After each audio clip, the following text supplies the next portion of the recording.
Hello everyone, my name is Sophia and I'm a rising junior at SHSID. What is negotiation?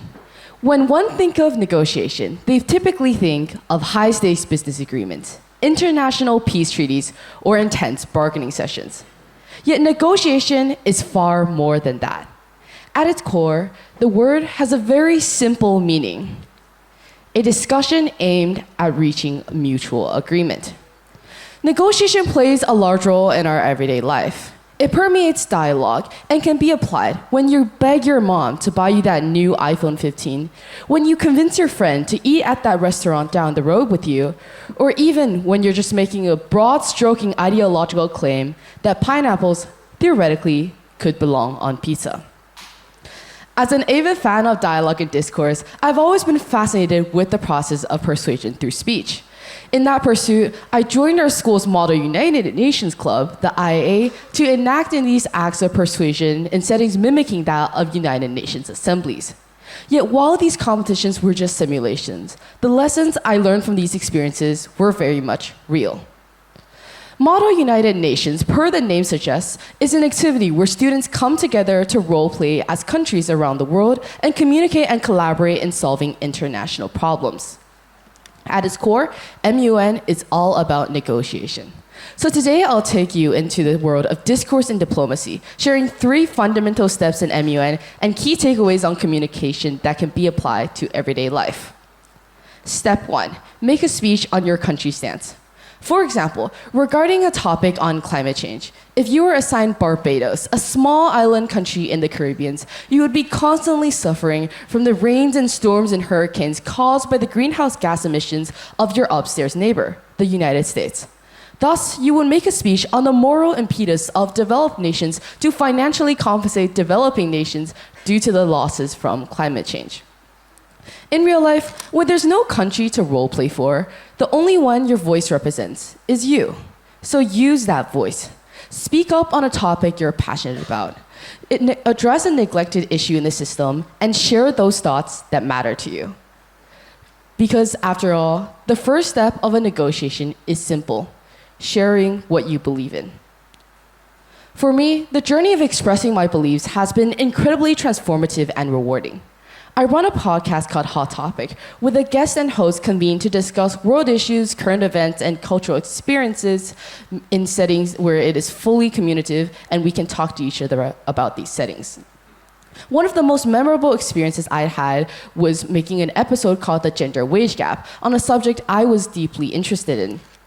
After thoroughly researching and meticulously crafting my argument, I was able to convince my friend, and many in the audience, I later discovered, who initially thought the wage gap was a myth, to recognize the systematic inequalities that existed within our society's institutions. This experience taught me that oftentimes, the first step to a successful negotiation is as simple as speaking up. Only through dialogue can we open the door to meaningful communication and pave the way for a positive change. But dialogue isn't always peaceful, and not everyone will agree with you. This brings us to step 2, engage in discourse. Let's revisit our MUN scenario.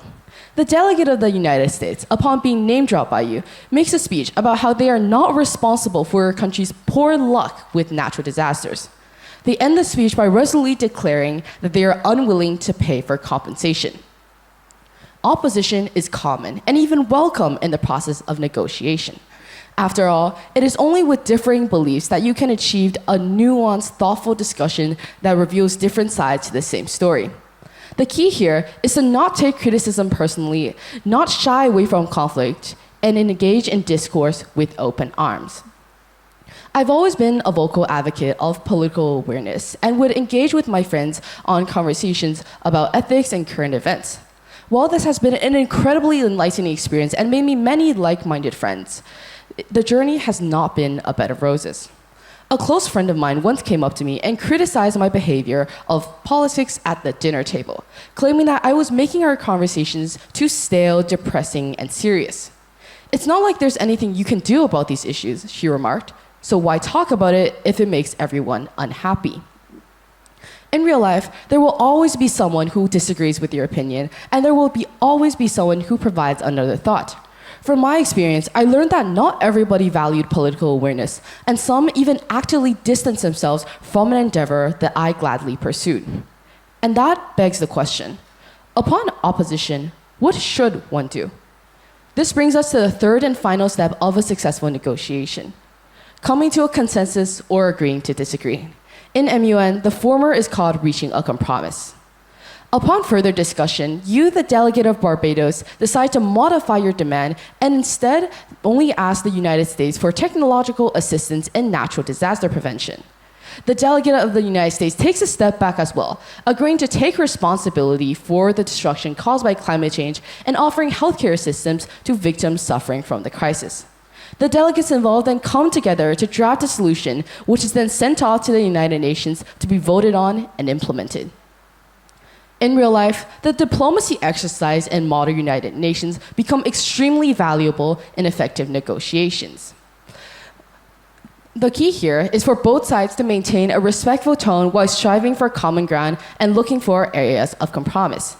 Instead of viewing direct opposition as a personal affront or an insurmountable barrier, view it as an opportunity to engage with the other side and delve deeper into the issue at hand. By approaching dialogue with empathy and openness, you can create an atmosphere conducive to fostering different perspectives and revealing different sides to the same story. As an exchange student in the Dean's List program, I faced the challenge of navigating diverse perspectives when I was communicating with someone living in a very different society than my own. A professor at Harvard had difficulty understanding the dynamics of living in a world where the society had a different political and social structure than her own, such as the ones found in China. Through effective discourse, we were able to come to a consensus that citizens in all countries value social stability, economic prosperity, and personal freedoms, albeit with varying interpretations and implementations that were shaped by different cultural contexts and historical backgrounds. This conversation highlighted the importance of dialogue in bridging cultural divides and helped us both deepen our understanding of each other's cultures as well as make us have a renewed appreciation of the richness of the global diversity. And so, what about this speech? Why is this important? Is this a how-to guide to help you finesse every MUN conference? Or is it a list of tips and tricks to help you succeed in negotiation? Why is discourse and diplomacy so important to each and every one of us here today? This is why.